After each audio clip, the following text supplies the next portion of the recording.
साल 2020 ये वो समय है जब अशोक गहलोत और सचिन पायलट के बीच में तकरार बढ़ गई थी।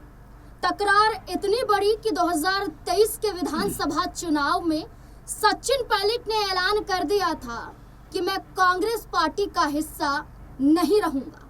सचिन पायलट ने ऐलान कर दिया था कि वो अब अपनी पार्टी का गठन करेंगे।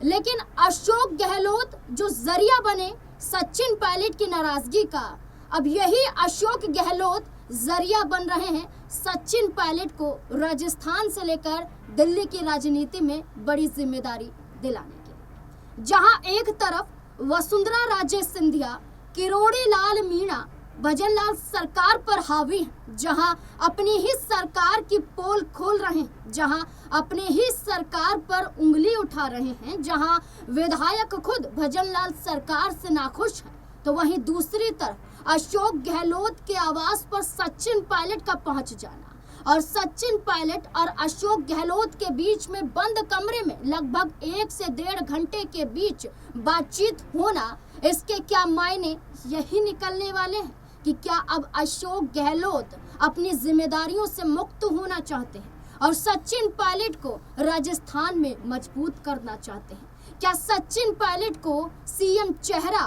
कांग्रेस का दिखाने के लिए अशोक गहलोत ने उन्हें आगे कर दिया है? क्या राजस्थान की धरती में कांग्रेस पार्टी का बड़ा चेहरा अब सचिन पायलट ही होंगे? और क्या सचिन पायलट का न सिर्फ अशोक गहलोत के आवास पर पहुंचना बल्कि टोंक में लगातार दौरा करना क्या यही साबित कर रहा है कि सचिन पायलट भजन लाल सरकार को हटाने गिराने में जुट चुके हैं? इससे जुड़े हुए ही तमाम सवाल हैं, सवालों के जवाब लेंगे। मेरे साथ मेरे वरिष्ठ सहयोगी अमन सर जुड़ चुके हैं। सर बहुत बहुत स्वागत है। सर, जहां सचिन पायलट कहते हैं कि जो भाजपा सरकार है, जो डबल इंजन की सरकार है, ये डबल इंजन की नहीं बल्कि अब ये धुआं फेंकने वाली सरकार है जो 2023 से लेकर 2025 आ चुका है, कुछ नहीं कर पाई है। क्या सचिन पायलट ने बीड़ा उठा लिया है कि कांग्रेस को राजस्थान में मजबूत करना है? देखिए, बिल्कुल सचिन पायलट, मुझे याद है कि 2013-14 के बाद से जिस तरह ताकत के साथ में कांग्रेस पार्टी को राजस्थान के अंदर मजबूत करते हुए नजर आए थे, उसका असर 2018 के विधानसभा चुनाव में देखने को मिला, जहां पर कांग्रेस पार्टी ने एक बड़ी जीत दर्ज करते हुए अपनी सरकार राजस्थान के अंदर बनाई। यानी कि राजस्थान में अगर सबसे बड़े चेहरों में शुमार किए जाते सचिन पायलट, तो ऐसे ही नहीं किए जाते, क्योंकि उनकी जो भाषण देने की शैली है, बयानबाजी करने का तरीका है, वो बड़ा मुख्तलिफ है सबसे, क्योंकि वो हमेशा काम की बात करते हैं, विकास की बात करते हैं, बेहतर मुद्दों को लेकर आगे आते हैं और यही बात उनको सबसे अलग बनाती हुई दिखाई पड़ती है। और ये अब वजह क्या उनके मुख्यमंत्री की हो सकती है, क्योंकि लगातार वो इस प्रयास में थे कि भाई किसी तरह से उनको मुख्यमंत्री की कुर्सी मिल जाए। आपने देखा 2021-22 में भी शायद वो एक अपनी ही सरकार के खिलाफ एक अनशन करते हुए नजर आए थे। ये तक कहा जा रहा था कि कांग्रेस पार्टी से बिल्कुल नाराज हो गए हैं, अपनी अलग पार्टी बना सकते हैं, तमाम तरह की बातें चलती रही, लेकिन उसके बावजूद कांग्रेस पार्टी में रहे। कहा जाता है प्रियंका गांधी ने, राहुल गांधी ने उनको मनाया, उसके बाद वो पार्टी में रुके। लेकिन जिस तरह से अभी फिलहाल में देखा जाए तो AICC यानी कि ऑल इंडिया कांग्रेस कमेटी की जो बैठक, जो कह सकते हैं कि उस कमेटी का सबसे बड़े चेहरों में सचिन पायलट है, महासचिव बने हैं उसके, तो ये बताता है कि किस तरह से सचिन पायलट का जो कद है वो मजबूत हो रहा। साथ में ये भी कहा जा रहा है कि राजस्थान में वो सबसे बड़ा चेहरा है कांग्रेस पार्टी का और अब उनके नाम पर इलेक्शन लड़ा जाएगा और वो मुख्यमंत्री बनते हुए दिखाई पड़ेंगे। और साथ में जिस तरह अशोक गहलोत आगे कर रहे हैं, क्योंकि जैसी मुलाकात हमने देखी, इस मुलाकात के कई मायने निकल रहे हैं। जी, जाहिर बात है नाज़मीन, और जिस तरह की मुलाकात का आप जिक्र कर रहे हैं, देखिए जिस तरह से सचिन पायलट और अशोक गहलोत एक साथ में हंसते हुए नजर आ रहे हैं, बैठ के मीटिंग करते हुए नजर आ रहे हैं। और ये कहा जा रहा है कि 11 जून को सचिन पायलट के पिता राजेश पायलट जी का कह सकते हैं पुण्यतिथि है और इस मौके पे एक कार्यक्रम है जिसका आमंत्रण देने के लिए वहां पर पहुंचे थे अशोक गहलोत को और वहां बैठकर करीबन 1-1.5-2 घंटे के आसपास बातचीत हुई है। कई लोग कह रहे हैं कि भाई अगर आमंत्रण देना भी था तो वो 5-10 मिनट का काम होता है, आखिर 2 घंटे तक बैठकर क्या बातचीत हुई होंगी। तो ये भी कहा जा रहा है कि देखिए अब माहौल बेहतर होता हुआ दिखाई पड़ रहा है कांग्रेस पार्टी के 2 दिग्गज नेताओं के बीच में, क्योंकि अगर दोनों के बीच में अंडरस्टैंडिंग बेहतर रहती है तो ये सचिन पायलट के लिए बहुत मजबूत कह सकते हैं होने वाला हो सकता है। क्योंकि आप देखिए कि अशोक गहलोत एक लंबे वक्त से राजस्थान की राजनीति को बहुत बारीकी से समझते हैं। अगर सचिन पायलट के साथ में वो रहते हैं तो कांग्रेस पार्टी की स्थिति मजबूत हो सकती है। और साथ में जिस तरह से अशोक गहलोत ने कहा कि भाई हमने और राजेश पायलट ने लगभग साथ में राजनीति की शुरुआत की थी, सांसद भी रहे हम उनके साथ में, तमाम तरह की बातें वो शेयर करते हुए दिखाई पड़े। लेकिन इन दोनों का एक साथ बैठना कांग्रेस पार्टी के बड़े नेताओं के लिए कहीं ना कहीं खुशी का पैगाम जरूर है कि उनके बड़े नेता और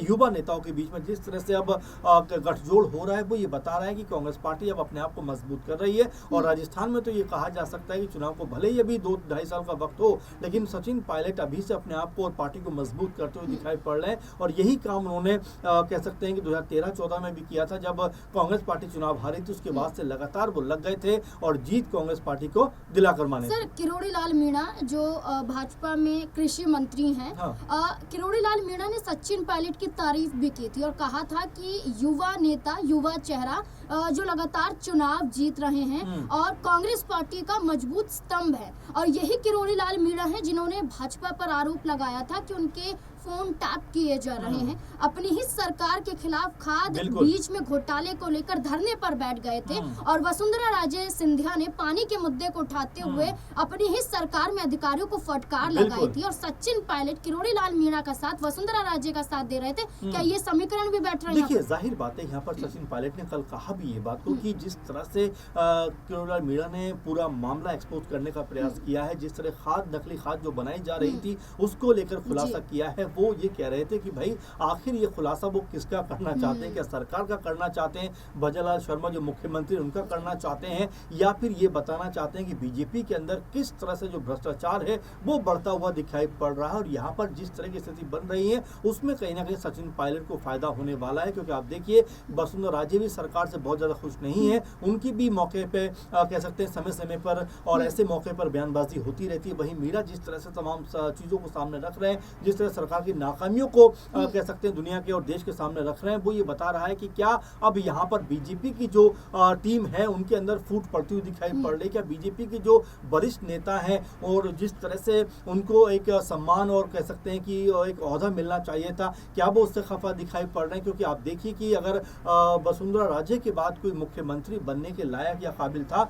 तो उनमें किरोड़ी लाल मीणा का नाम सबसे ज्यादा आगे चल रहा था, लेकिन उनके नाम पर कोई बातचीत नहीं हुई। इस बात का मलाल भी मीणा के अंदर है, क्योंकि इतने दिन पार्टी को देने के बावजूद भी अगर उनके नाम पे चर्चा नहीं हुई है तो ये भी उनकी तकलीफ का विषय जरूर है। लेकिन यहाँ पर जिस तरह से उन्होंने सचिन पायलट की तारीफ की है तो आप ये मानकर चलिए कि बीजेपी का एक धड़ जो है वो अब अपनी ही पार्टी, अपनी ही सरकार से नाखुश है और इसका फायदा जो है आने वाले दिनों में कांग्रेस पार्टी को होता हुआ जरूर नजर आएगा। आखिरी सवाल लेना चाहूंगी। भोपाल में राहुल गांधी ने कहा था कि अब लंगड़े घोड़ों को रिटायर करने का समय आ गया है, तो क्या राहुल गांधी का ये एक बयान राजस्थान कांग्रेस में क्या खलबली पैदा कर रहा था, इसलिए अशोक गहलोत ने फौरन अपना स्टैंड लेते हुए सचिन पायलट को आगे कर दिया? जाहिर बात है, कांग्रेस पार्टी को लेकर राहुल गांधी ने जो बयानबाजी की है वो दर्शाती है कि कांग्रेस पार्टी के जो वरिष्ठ नेता हैं वो शायद पार्टी को मजबूत करने के बजाय कमजोर करने का काम कर रहे हैं। और इसी बात को लेकर राहुल गांधी ने कहा था कि जिन घोड़ों को हमें बारात में भेजना चाहिए उनको हम रेस में भेज रहे हैं, जिनको रेस में भेजना चाहिए उनको हम बारात में भेज रहे हैं, यानी कि हम उल्टा काम करते हुए नजर आ रहे हैं। और साथ में उन्होंने एक जो बात कही कि कुछ लंगड़े घोड़े भी हमारे साथ में हैं